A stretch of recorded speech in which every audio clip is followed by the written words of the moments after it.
invest in equipment and appliances to allow firefighters to do their jobs safely and effectively? Mr. Speaker, one of the things I want to make abundantly clear is there are no cuts to frontline trucks and maintenance like the member seems to be alluding to.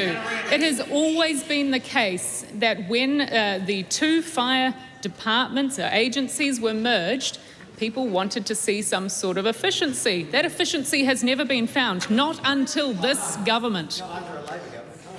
That concludes oral questions. Those members who need to leave the House should do so quietly, without conversation on the way.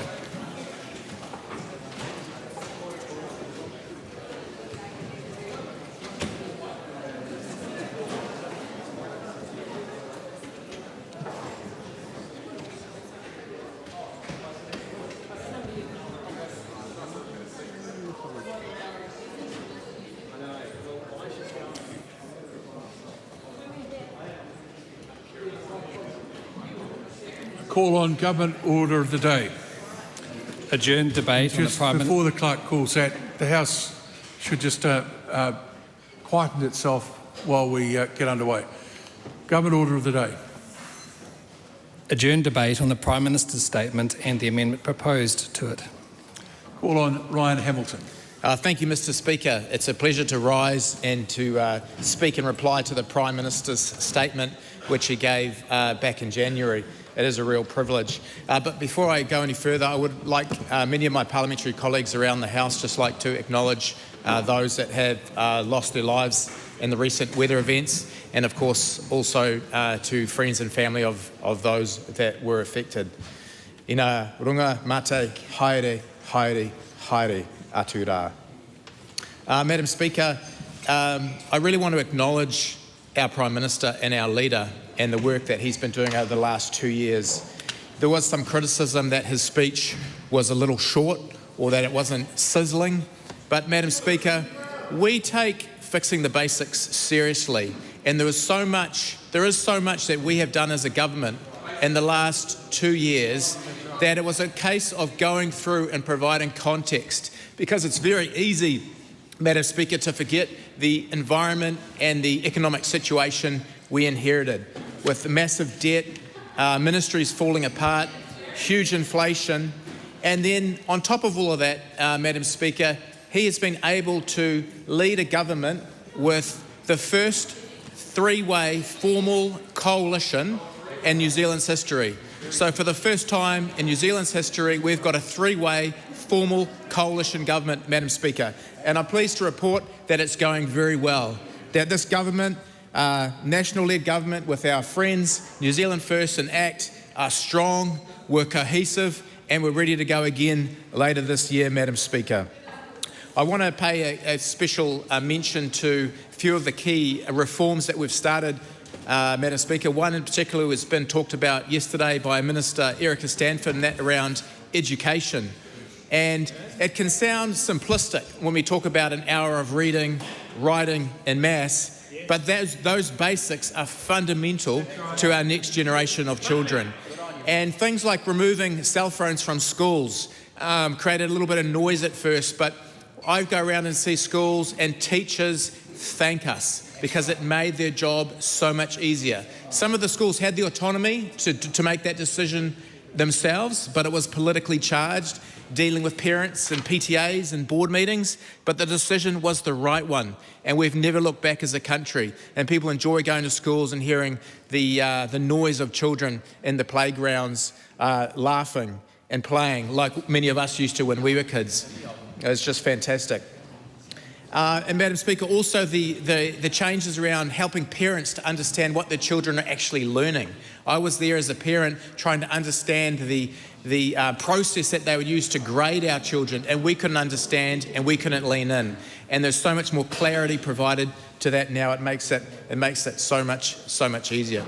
Madam Speaker, it's also a privilege to see the result of this government in my own electorate. Now, just over 2 and a bit years as the MP for Hamilton East, I've got good news to report to my constituents, Madam Speaker. The great city with a mighty river runs through it. I had a bit of a crack at doing a manu recently.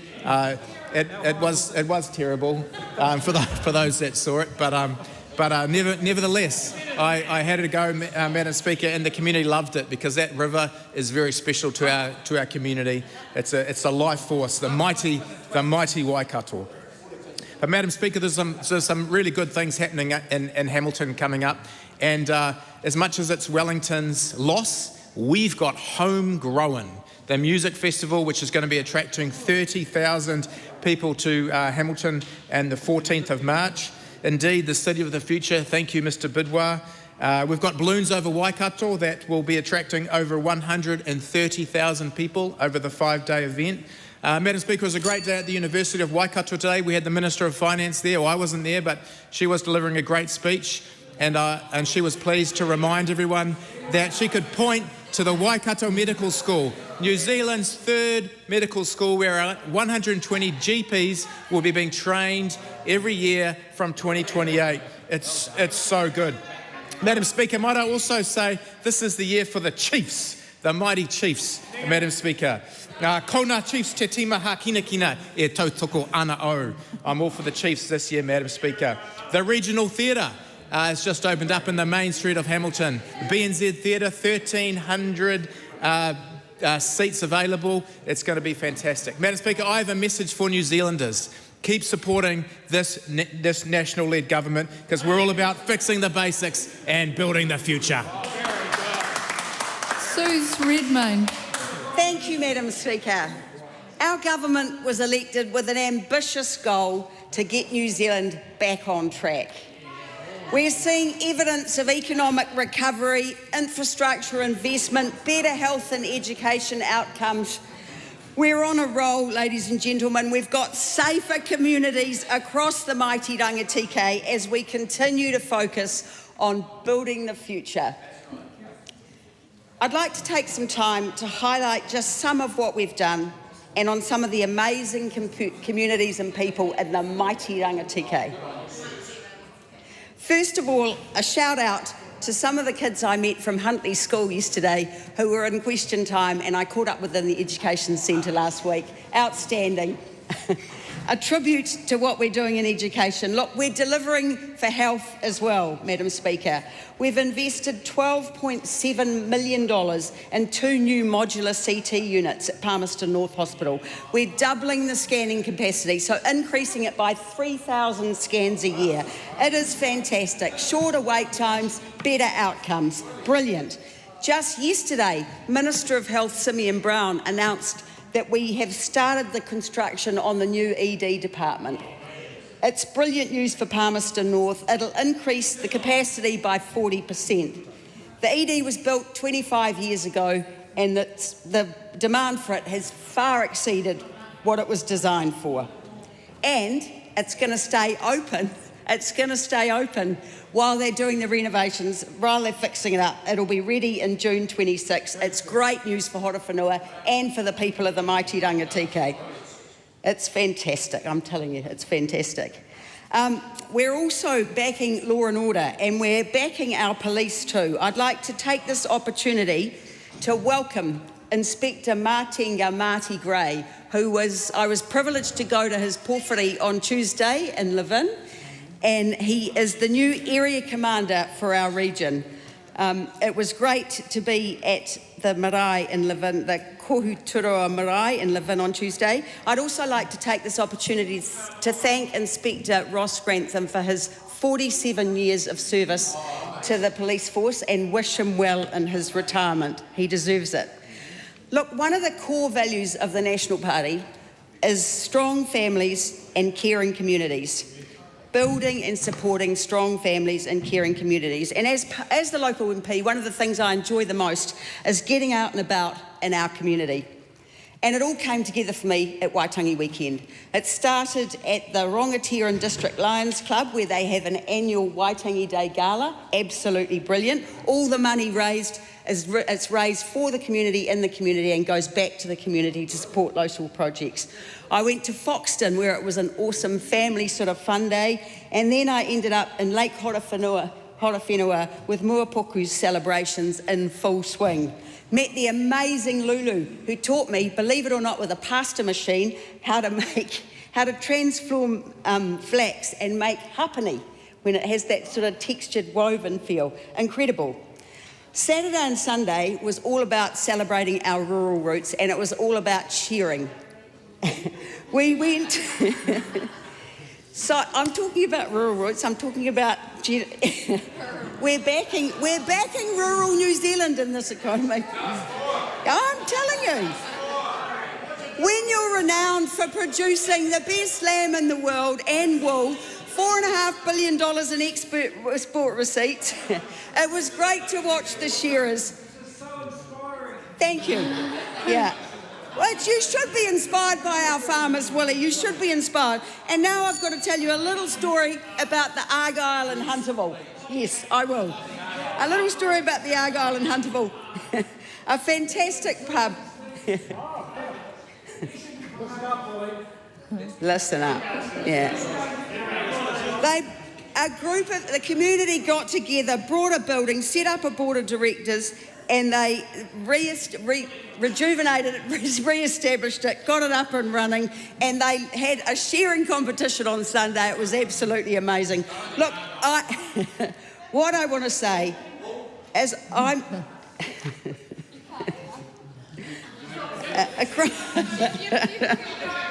we've seen success across rural New Zealand because of our government's policies. I am proud to say that what drives rural New Zealand drives this government. It's about being relentlessly focused on fixing the basics and building the future for communities and Kiwis across New Zealand. We got there. Honourable Kieran McAnulty. And that is left in the gallery. This is actually a debate on the Prime Minister's statement. You wouldn't know it from those last two speeches. We had Ryan Hamilton, who was telling everybody about how he does manus in the river and encouraging people to go and support the Chiefs, and then bizarrely finished with a pleading to continue to support the National Party, which I think actually speaks volumes. And Suze Redmayne, who I actually got a hell of a lot of time for it, she resorted to reading out her diary. But the problem with when you share your speeches, you split the 10-minute call between two, is that she only got to Wednesday. So we're going to have to wait till next year to find out what she got up to Thursday through Sunday. But the funny thing is, Madam Speaker, is that both of those speeches were better than Christopher Luxon. And I'm not surprised that neither of them mentioned either the Prime Minister's statement or the bloke who said it, because by golly, that was a dud of a speech. An absolute dud. This is election year. This is the year that the National Party should be talking about all their achievements. Their leader stood up and ran out of puff after 14 minutes. He had 6 minutes spare. He actually ran out of things to say because they haven't achieved anywhere near they are pretending to achieve. And the thing is, deep down, I think they've given up. I actually think they have given up. They've given up trying to find a solution to the problems that are facing this country and the problems that they have created. And what they're doing now is just simply trying to make it look like they're doing things and trying to kid New Zealanders. The thing with New Zealanders, though, is that they are not thick. And they are not going to fall for this. Just look at this nonsense that we saw from the government about the firefighters. Firefighters are the most trusted profession in this country, and when they say that it has never been this bad, Kiwis believe them. And Brooke Van Velden did nothing to assuage that. She actually would have made things worse because she knows that things have never been worse, and she knows that this government is making it worse and that they are doing absolutely nothing about it. Look at the roads.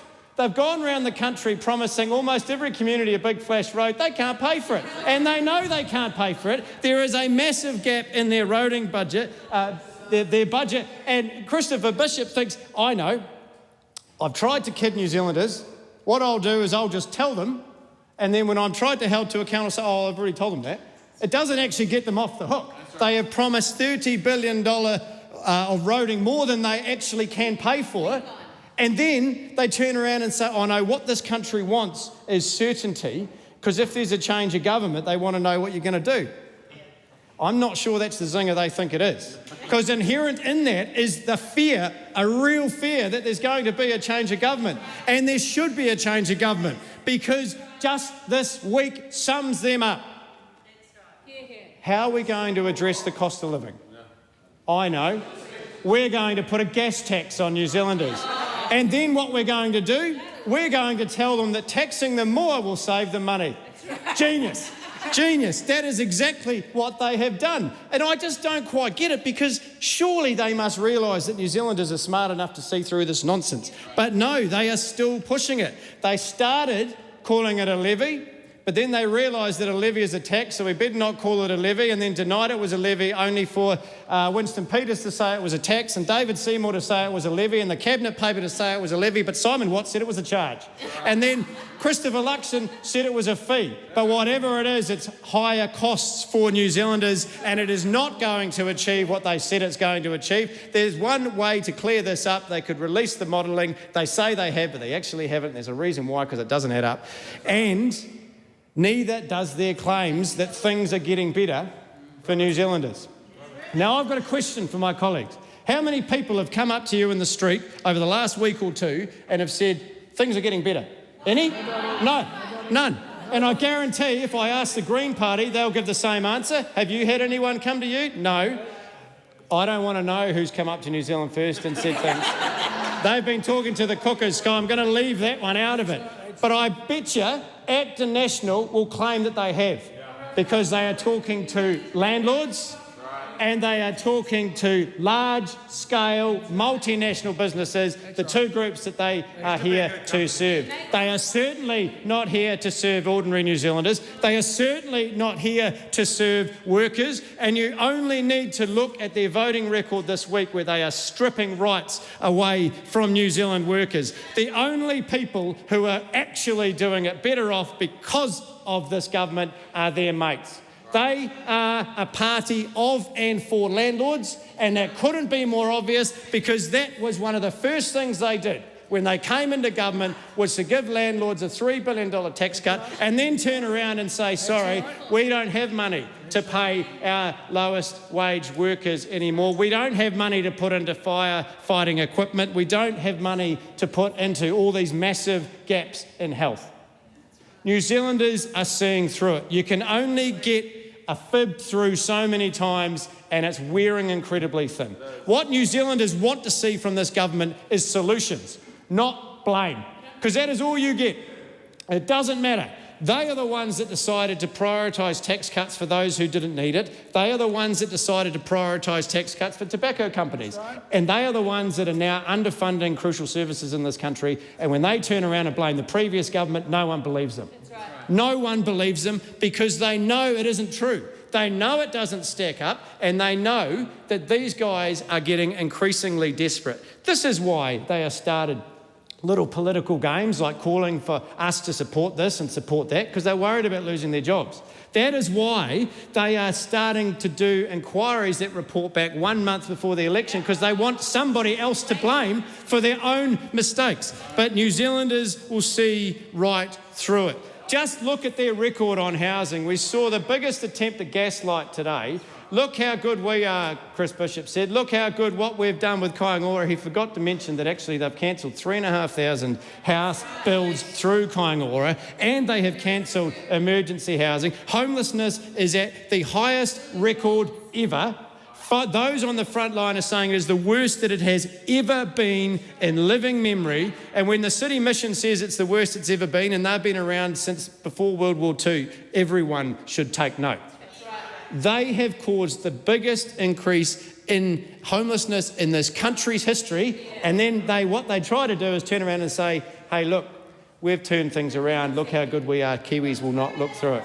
And the thing is that just look at the books that have come out today. They are claiming that they have saved $1 billion. Do you know how much they've saved by keeping people on the street, by not giving them emergency housing? $1 billion. There's the savings. The people that are paying for this government's savings are the people that are living on the street. The families, the young people, the old people, those that should be looked after, that are living on the street, are the ones that are paying for their savings. And that is shameful. It is utterly shameful. New Zealanders actually want something to be offered to them. Not excuses, not blame, not shifting little distractions and political games. They want to know that the cost of living is actually going to be dealt with. not political PR stunts, actual help. They want a government that will invest in this country, not sell off the assets like the National Party want to do. This is like going back in time. Every time they stuff things up, they say the solution is to sell our assets. Well, we say that is wrong. We say we should preserve our assets and reinvest in those so that we can actually invest in infrastructure and invest in jobs and give New Zealanders a chance. That is why we put out the Future Fund. That is an actual policy that will help people, and it is a clear choice between the National Party who want to sell things and the Labor Party who want to preserve it and invest in our people. And that is why we are offering 3 free doctor visits to every New Zealander. And so the choice is clear. The choice is incredibly clear. If New Zealanders want to pay for their doctor's visits, vote for the National Party. If you want to have 3 free doctors' visits, vote for the Labor Party. It's pretty straightforward. Do you want our assets sold? Vote for the National Party. Do you want them protected? Vote for the Labor Party. Are you a cooker? Vote for New Zealand First. It's pretty straightforward. It is pretty straightforward and pretty clear choice for New Zealanders heading into this election. One that is actually going to determine so much for our future, for our young people, for our education, for our health system. It is not too late to save our health system, but we need to invest in it. New Zealanders have a choice. They can have a dud Prime Minister who can't even talk about what they've achieved because they haven't done anything, or they can have a Prime Minister in Chris Hipkins who cares about them and is dedicated to them and will actually deliver. Honourable Simeon Brown. Well, Mr. Speaker, it took him to 9 minutes and 50 seconds till he mentioned the leader's name in his speech. That was actually a leadership pitch from Kieran McAnulty, and he had more energy for his speech than Chris Hipkins had for his.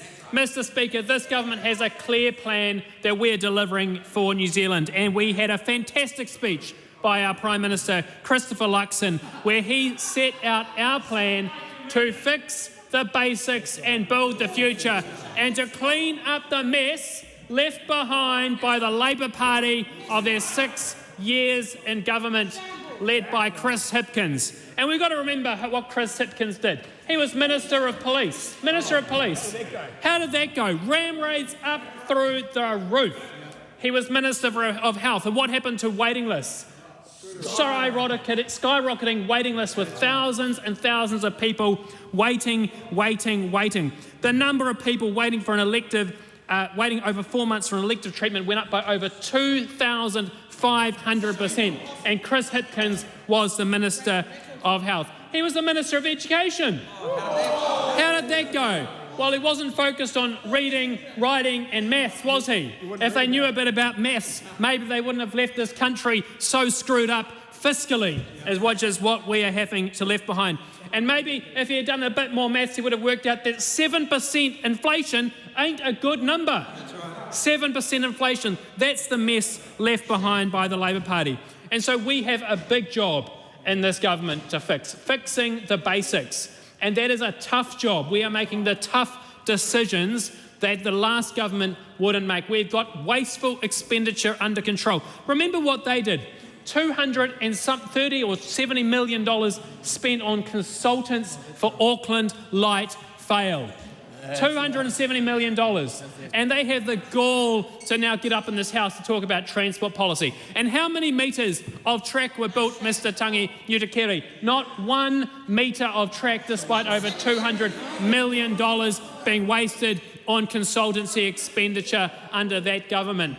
And of course, we all remember up in Auckland, the Harbour Bridge cycleway crossing. The Harbour Bridge, $50 million that they wasted on the Harbour Bridge crossing. And of course, Madam Speaker, that has left all of that and all of the wasteful expenditure through COVID and all of the other things they wasted money on, put inflation up, put interest rates up, and New Zealand homes, households and businesses paid the price with the high interest rates and the high inflation and the cost of living crisis that party left behind. And so we're having to stop the crazy waste of expenditure. We've brought wasteful expenditure under control, and we're focusing government back on fixing the basics, Madam Speaker, because that is what New Zealanders elected us to do.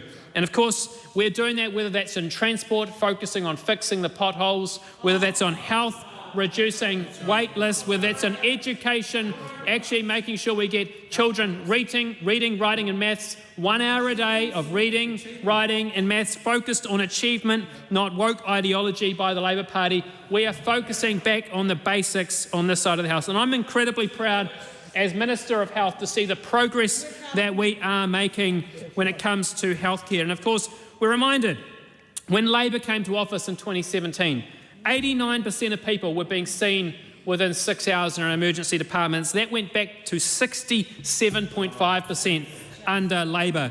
I'm pleased to see the progress that we're seeing with that target now improving and meeting the improved expectations that we are seeing through the improvement of our health targets and the work of our health targets and the work of our frontline doctors and nurses. Of course, the number of patients waiting for an elective treatment over 4 months increased by 2,500%.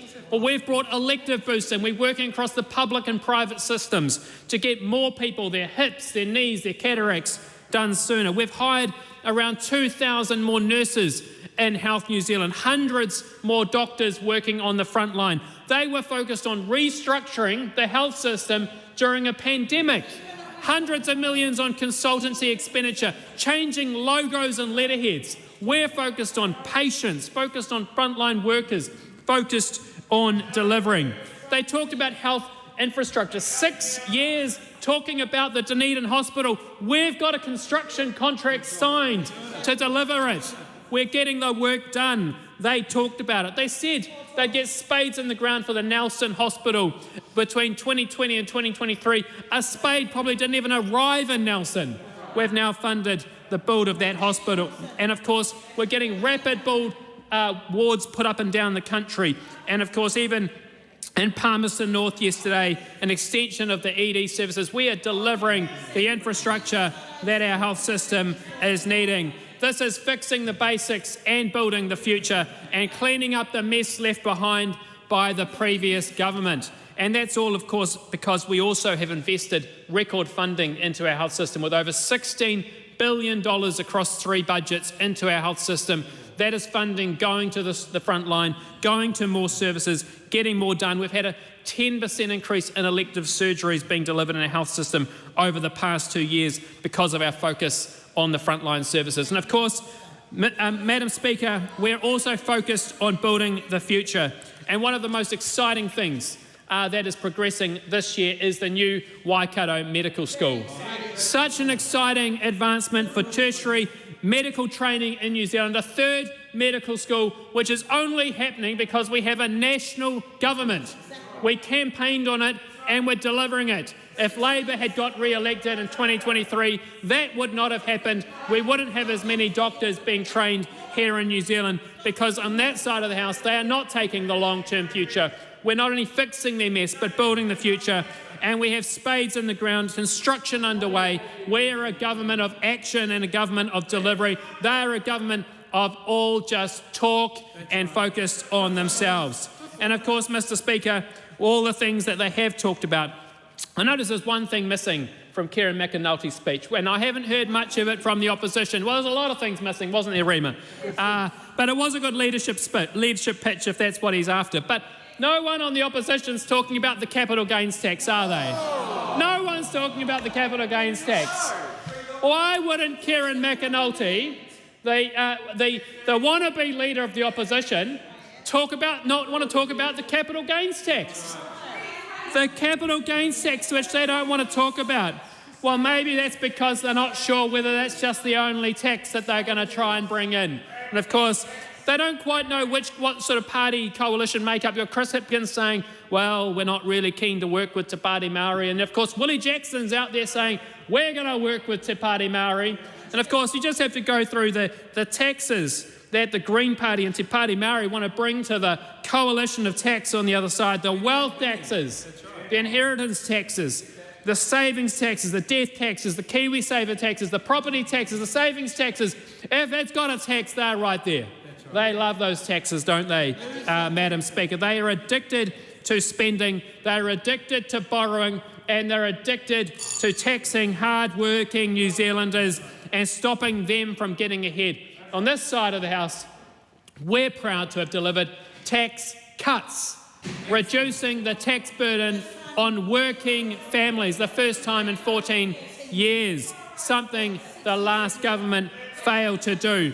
And of course, Labor voted against the first tax reduction in 14 years, and of course, now they just can't wait to tax. Mr. Speaker, there is a very clear choice at this upcoming election on the 7th of November.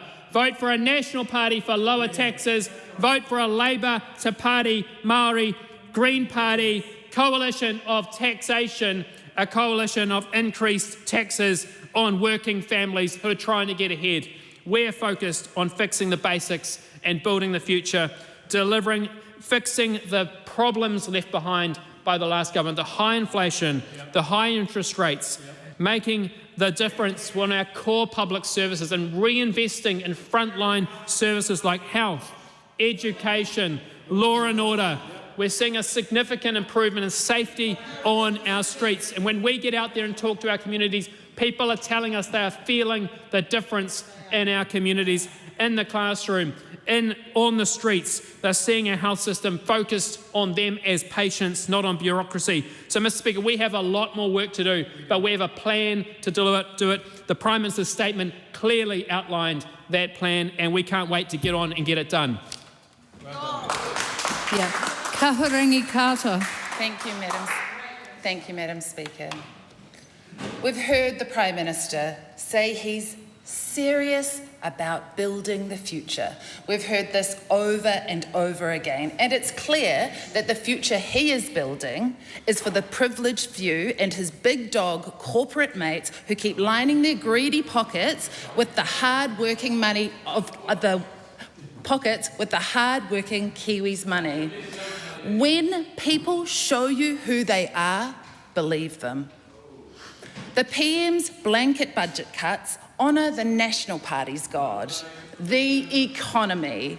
Decisions the Prime Minister and his minister have made cause actual harm to people and planet and actual harm to our kids. And it's our kids who are our future. The Prime Minister can learn a lot from Christchurch about who we listen to, how we move, and what we choose to value. Almost 15 years on from the earthquakes, Ōtautahi Christchurch is serious about building the future for everyone. Like the phoenix that has risen from the ashes, Christchurch is the place to be. It's not a perfect story, but we have important lessons for the PM. People are flocking to Christchurch, young people, families, professionals, retirees. That hasn't happened by accident. It has taken the intentional work of many who are serious about building a better future. The University of Canterbury is the uni of choice for young people these days. I'll see you all at Clubs Day next week. I believe in you. Our city centre is growing up with multi-density, warm, safe, dry homes. We have libraries where people from all walks of life feel inspired and welcome. Playgrounds and sports fields, and the most incredible public art. Right now, the Flare Street Art Festival is happening. Artists are painting our city with massive scale murals in collaboration with Sea Signals, a public art festival for ocean conservation. Public art adds to the cultural richness of our thriving and connected city. Christchurch is the embodiment of green values.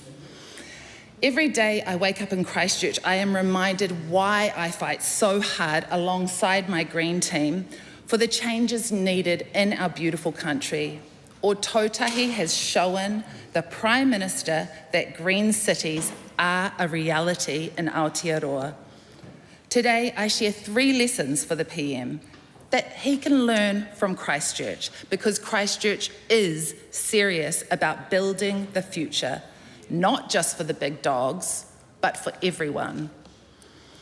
After the earthquakes, it was hard to imagine what the future of Christchurch Central would look like.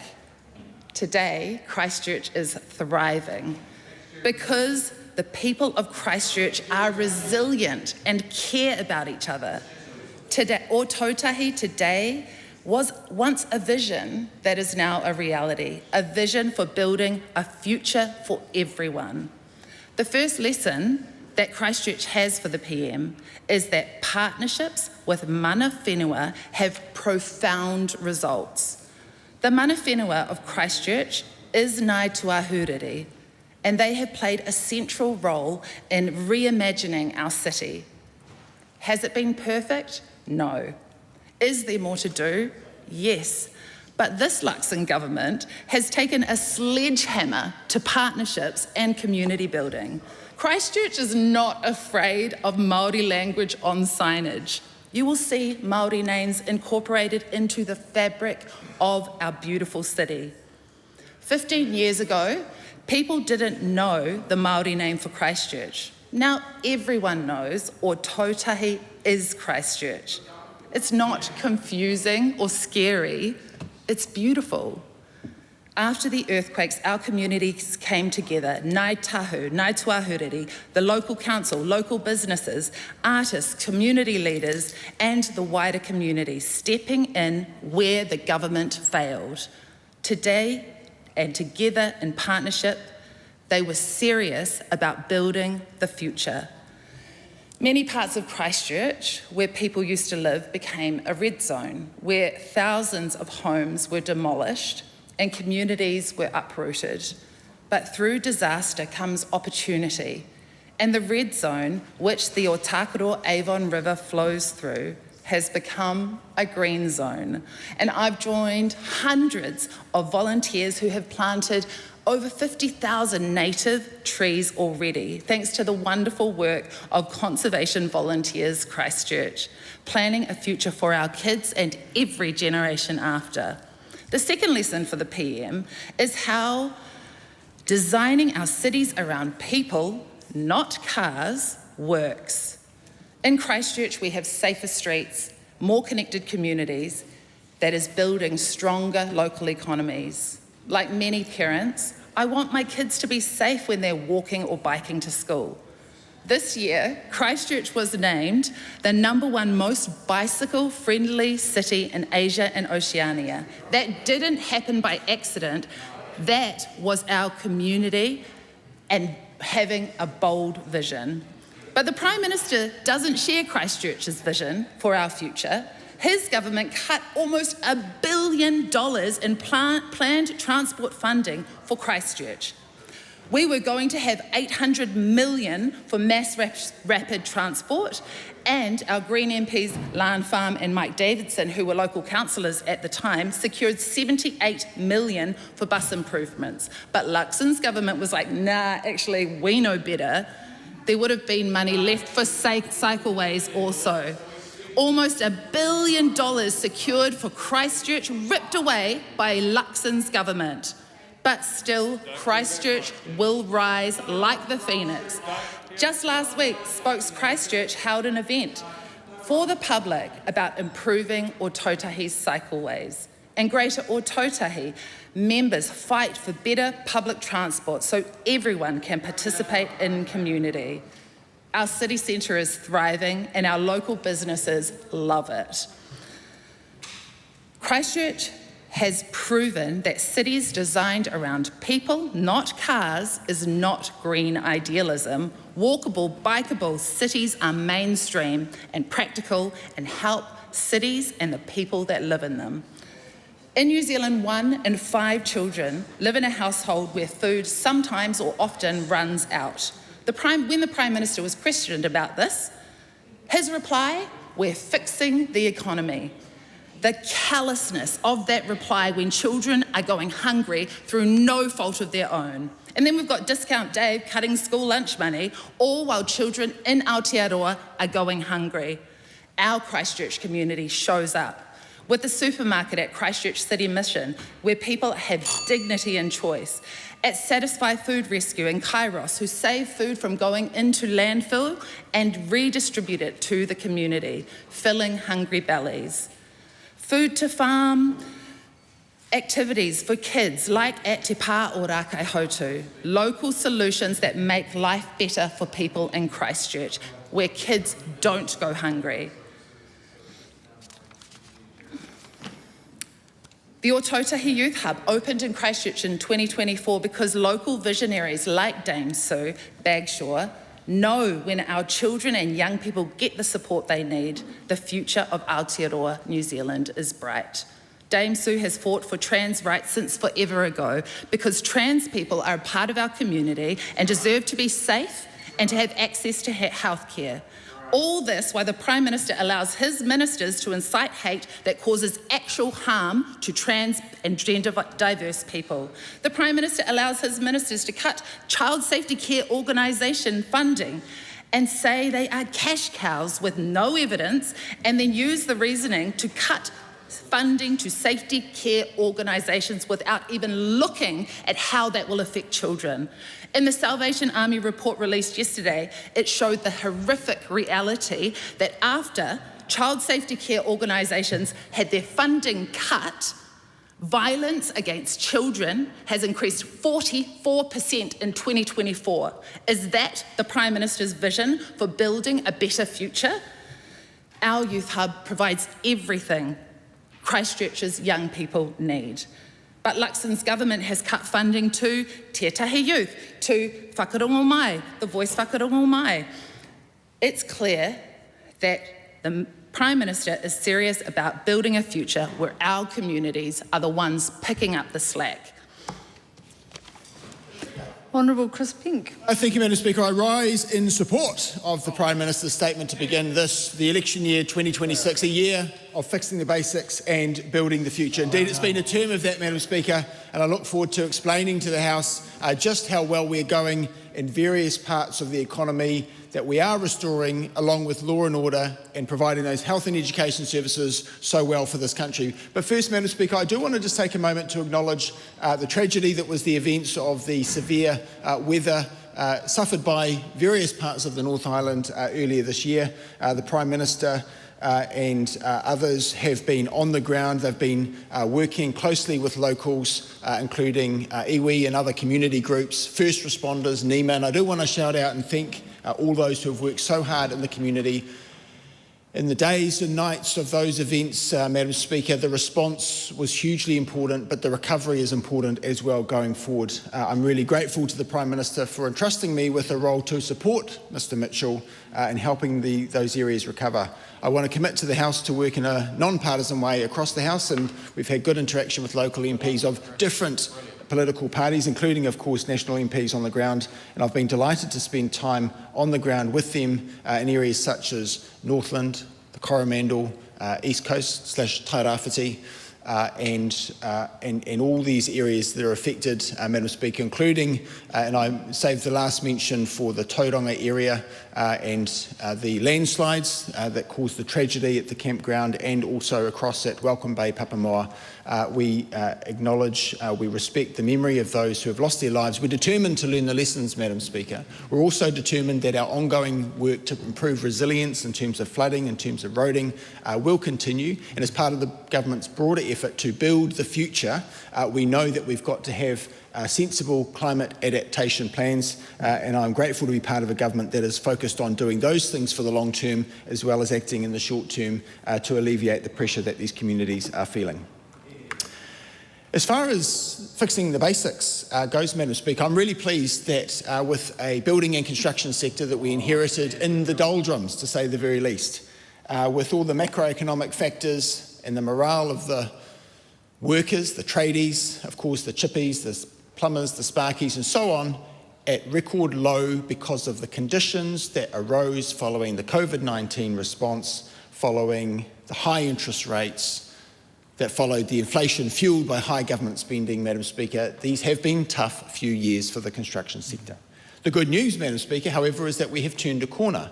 And while not every tradie will have a full book all the time immediately, the reality is up and down this country, there is more work, there is more demand for work. Tradies, for example, are seeing demand up 43%, according to data from SEEK. 9% was the increase on dwelling consents last year as compared with the year before, and of course this year we anticipate a further ongoing steady growth. And Madam Speaker, that's the kind of growth that we should want, particularly for the construction sector, historically beset by boom-bust cycles, including the artificial sugar high, followed by the headache of the crash that we experienced in those post-COVID years with the large money printing operation that we're rightly examining as a government, Madam Speaker, because the people of New Zealand, including the construction sector, deserve not to suffer through that again. For anyone nervous about the prospects of another boom-bust cycle in that kind of way, I would be well advised to avoid voting Labour ever again. So what are we doing, Madam Speaker, in the construction sector? Also to make life easier for those tradies, it's about providing a pathway for competent, qualified, registered professionals such as plumbers and the other tradies. Specifically in the case of plumbing, we're broadening the ambit of what they're able to sign off themselves, just like the electricians. But for all the relevant qualified professionals in relation to granny flats, we're saying up to 70 square metres, you don't need a resource consent, you don't need a building consent, get on and do it, provide the plans, provide the sign-off, provide the assurance, and that came into effect on the 15th of January this year, Madam Speaker, and I regard that as a case of both fixing the basics and building for the future. And so we've seen, Madam Speaker, other initiatives continue to roll forward. Building products are much more readily available in this country. Just this very week, an extra 40,000 products from Australia's Watermark scheme, for example, plumbing and drainage products, now readily available in this country where they don't have to jump through all the hoops that previously they did with their local council as a building consent authority. Madam Speaker, we're also reforming the earthquake-prone building system. Yes, that's going to be careful to get that detail right. Yes, we do need to engage in diligent fashion this year as that goes through the legislative process in this House. But in short, we want a balanced, proportionate, risk-aware system that focuses on the buildings that are the most high risk, because that will be of great benefit to cities and regions throughout this country. Madam Speaker, I want to talk a bit about small business and manufacturing as well. It's axiomatic that small business is the backbone of the nation and the economy, and there'll be few who would disagree with that, I suspect. So what we're doing, Madam Speaker, is we're actually removing some of the red tape, some of those barriers that actually make it difficult for them to operate. Some of it is sector-specific, some of it is across the economy in areas such as employment relations and health and safety, and I want to commend the work that other government ministers have been doing in that space. Some of the work, Madam Speaker, has been individual ministers and agencies and, of course, civil society, along with the businesses and their groups themselves, advocating for a better way, more investment and a smarter approach to actually improving the business environment. And I'd like to commend, for example, the approach of the tourism sector. And with the leadership of the Honourable Louise Upston, many small businesses that happen to be in the tourism space, either explicitly or because they happen to be some business that's located in a tourist hotspot, they are seeing a much better rate of return. They're seeing a really much improved circumstance this year already compared with last, which in turn was better than the year before. And partly that's the investment and the focus that's being provided through a smart application of government resources to this highly important export sector. And speaking of export sectors, Madam Speaker, manufacturers who of course provide goods and products for New Zealanders as well as overseas, we have seen a real boom in recent times after a tough few years, again like other sectors. In the December 2025 statistics, which came out early this year as further evidence of fixing the basics and also building for the future, we saw a PMI score of 56.1. That's above the 50 mark, which would be steady as she goes, maintaining the same expansion rate, or rather a flat line from the previous year. So firmly in expansion mode. The news is good for manufacturers in this country, and I do think that, among other things, including business confidence improving more generally, that reflects the success of the investment boost scheme as brought about by last year's budget, enabling businesses to invest in plant and systems that will improve their productivity, enable them to invest in a way that actually sees them keep more of those profits in their pocket to incentivise that. It's also an exercise in improving the efficiency and the technological uptake. So, Madam Speaker, it's been a win-win, and we're already seeing the results of that come through. Business confidence in general is up across the board, including in retail and hospitality, which again were an area that was hard hit following those very difficult years and all the reasons that we've discussed, Madam Speaker, around, of course, the high inflation rate with out-of-control government spending, high interest rates to combat it, and so on. We know how that story goes. Elsewhere in the small business and manufacturing space, Madam Speaker, I've been really pleased that this year we've been able to announce the introduction of an AI pilot, thinking about ways that we can advise Kiwi businesses to invest in their business, to improve their productivity and so forth. It's going to be an exciting year, Madam Speaker. There'll be many more examples to share. We look forward to 7th of November 2026, the re-election of the current government, which is fixing the basics and building the future. So this is a split call. Call Glenn Bennett. Madam Speaker, and it is always interesting to be in the House and to listen to the contributions from around it. And sometimes they're easy to hear and easy on the ear, and other times they're a little bit hard to take. But Madam Speaker, as we reflect on the Prime Minister's statement several weeks ago, as has been said already, it is interesting to hear that he didn't have a lot to say, had a bit to say, tried to rally the troops, but actually that didn't go too well, to be honest. Most of the backbenchers had their heads down and were on their phones or doing other things, which is not a surprise because it's quite common in this place. And what I found interesting as I've listened and observed over recent weeks as we've had the debate on the Prime Minister's statement is that the government MPs, the backbenchers, the front benchers, the ministers, the Prime Minister, just can't stop talking about the Labour Party. They just keep talking and talking about us, and it's like one of those things, that secret obsession, which isn't so secret because they just can't help themselves. When you'd imagine an election year, the Prime Minister's statement and all the MPs, they'd spend the whole 5 minutes, the whole 10 minutes, the whole 20 minutes talking about themselves. But no, generally it's 7 minutes, 8 minutes talking about us, and then maybe sort of throwing a few bits in about what they're doing, what they're trying to do, or maybe just sort of a bit of smoke and mirrors. Madam Speaker, we've heard this week in terms of what they're trying to do and talking about doing when it comes to the cost of living, is this gas tax. The whole thing that they're planning to do some amazing magic, and they're gonna fix the energy system, and they're gonna make electricity prices cheaper, but they have the gas tax in place. And I just think it's one of those things that is kind of desperate, because being from Taranaki and knowing the history of energy in Taranaki, 20 years ago, 2006, this was proposed as an option. So the LNG plant, so just sort of rehashing something from the bottom of the energy minister's drawer. But the question is, well, I lived through that, and I lived by the port and knew the debates that went on back 20 years ago. And so I know. And guess what happened 20 years ago? Well, they did the case study. The energy companies did their work over several years. They did due diligence, Madam Speaker, due diligence on LNG and what it would do. And it took them a couple of years. They did the work that needs to be done, and what happens? Nothing. Nothing happened. Why? Because, Madam Speaker, because they realised it wasn't economically viable. They realised it wasn't actually something that made any sense to do. So, Madam Speaker, we hear about the gas tax, we hear about what they're thinking about, but if you look into the past, you see that you can't reinvent things that don't actually work when they've actually gone through the proper process and they haven't gone anywhere. Madam Speaker, I stand here and am glad, as being a previous member of the Environment Committee, that had to challenge and push against the fast track approvals bill, which is now the Act.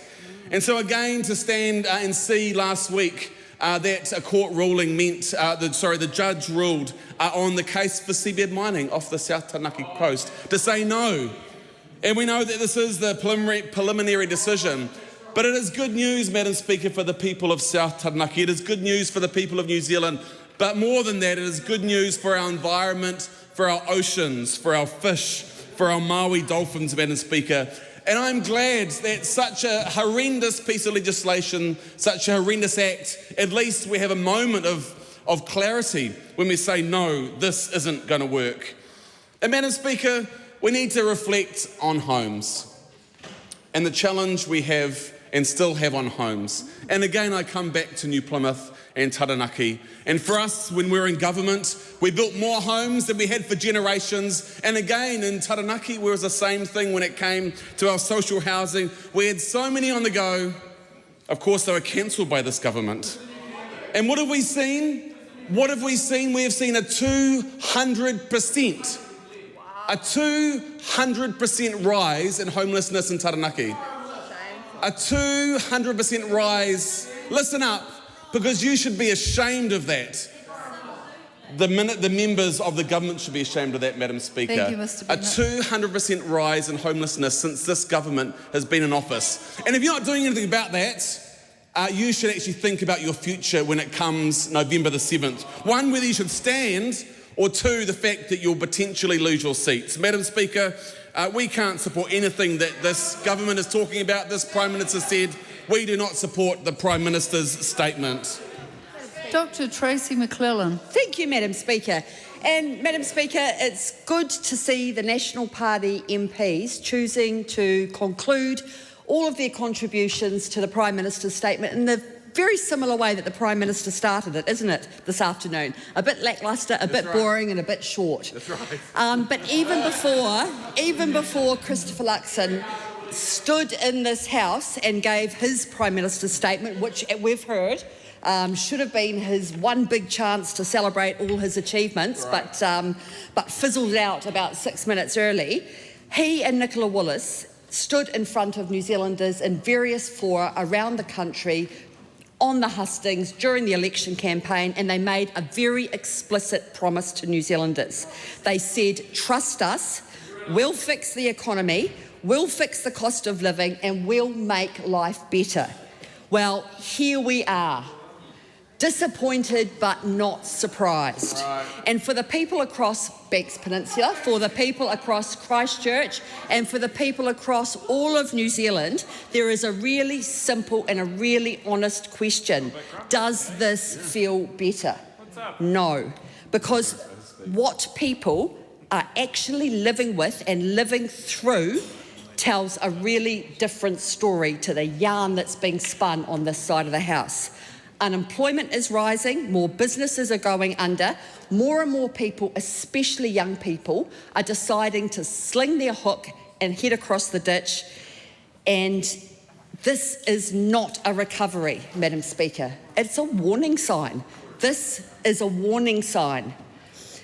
Time and time again, during this Prime Minister's statement debate, National MPs have stood up in this House and they've waxed lyrical, haven't they? They've waxed lyrical about fixing the basics. I don't know how many times we've heard it. And it's ironic because the actual basics, the real basics that people care about, just get more expensive. Groceries, power bills, insurance, healthcare. It's not only harder to get ahead, and that is not a lofty expectation. It is not an idealistic, lofty expectation to want to be able to get ahead. It is getting harder to get ahead. It's also getting harder just to keep up. Right. And yet, they stand here and tell us everything is fine. Because what? Some sort of spreadsheet somewhere looks slightly better than what it did last quarter. Well, you can't pay your power bill with a spreadsheet, and you certainly can't feed your kids with a GDP graph. There is a huge difference in this country between a mediocre spreadsheet on paper and what feels brutally hard in real life. And, Madam Speaker, what makes all of that worse is that the pressure that people are feeling, the hardship that people are under, is because of this government's bad choices. It's not just global and it's not unavoidable.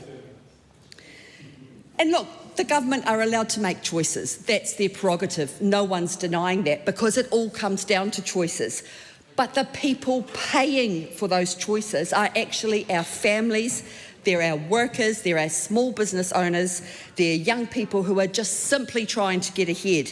And they're people who are desperately worried about whether they can get the health care that they need, whether they can see a doctor when they need to be able to see a doctor, and that is shameful. So every time Christopher Luxon or one of his ministers or one of his backbench MPs boast about how well they're doing in the face of real people's actual lived reality, all that does, I can tell you, it goes down like a cup of cold sick out there in the real world, and all it does is prove and show how out of touch they really are. They're talking about confidence when people are losing their jobs. They're actually talking about progress when people are leaving the country. Right. And on top of that, they can't even tell us what comes next. There's no credible long-term plan. There's no insight or inspiration or clear path to how they're going to create more jobs. And there's no meaningful strategy to ease the cost of living, which is the #1 concern of real people in the real world. So people are going backwards, this country is going backwards, but the good news is Labor does have a plan, Madam Speaker. One that backs working people, invests in New Zealand, and instead of making it worse like this government is, and the thing is, nothing will change until there's a change of government, and I, for one, am looking forward to that on the 7th of November. Dan Bidwell, how fast can you speak? Madam Speaker, it's a great privilege to wrap up this debate on the Prime Minister's statement in 2 minutes. And 2 minutes is all I need. Firstly, Madam Speaker, 2026 is going to be a great year. As the Prime Minister said, all the forecasts are looking good. From Westpac yesterday, economic growth 3.3% this year. Inflation down to 2.3% this year. Unemployment down to 4.7% this year, and modest growth in the housing market. That is good news, Madam Speaker. Madam Speaker, this government is doing our best to clean up the mess that side left us. And let's remind ourselves what that mess was, Madam Speaker. Debt increased 2.5% or 2.5 times to $155 billion. We had the largest budget deficit in the developed world, which has skyrocketed our debt even more to $185 billion. Inflation was 7.1%.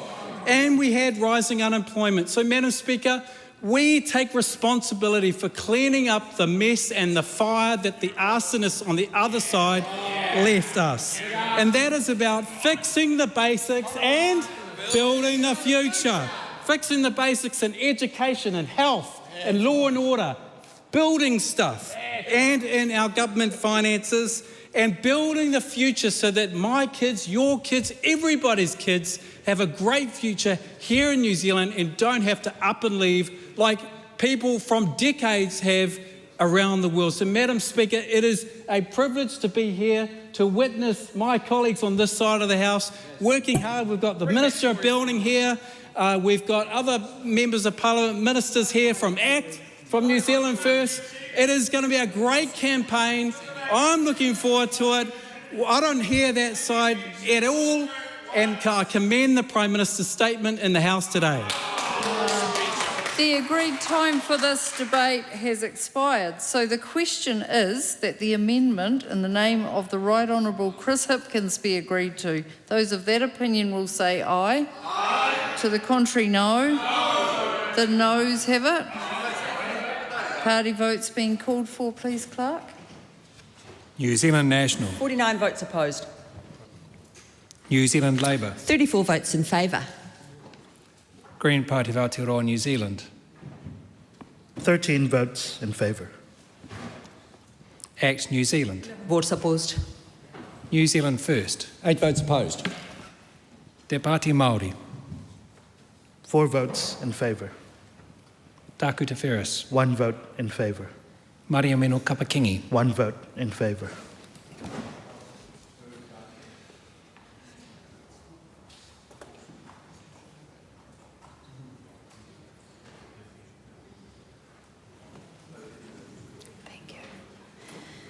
The ayes are 53, the noes are 68. The question is not agreed.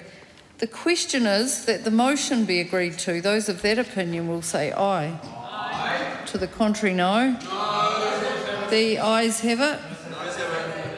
Party vote is being called for, please, Clerk. New Zealand National. 49 votes in favour. New Zealand Labour. 34 votes opposed. Green Party of Aotearoa New Zealand. 13 votes opposed. ACT New Zealand. 11 votes in favour. New Zealand First. 8 votes in favour. Te Pāti Māori. 4 votes opposed. Taku Te Whereas. 1 vote opposed. Maria Meno Kapakingi. 1 vote opposed.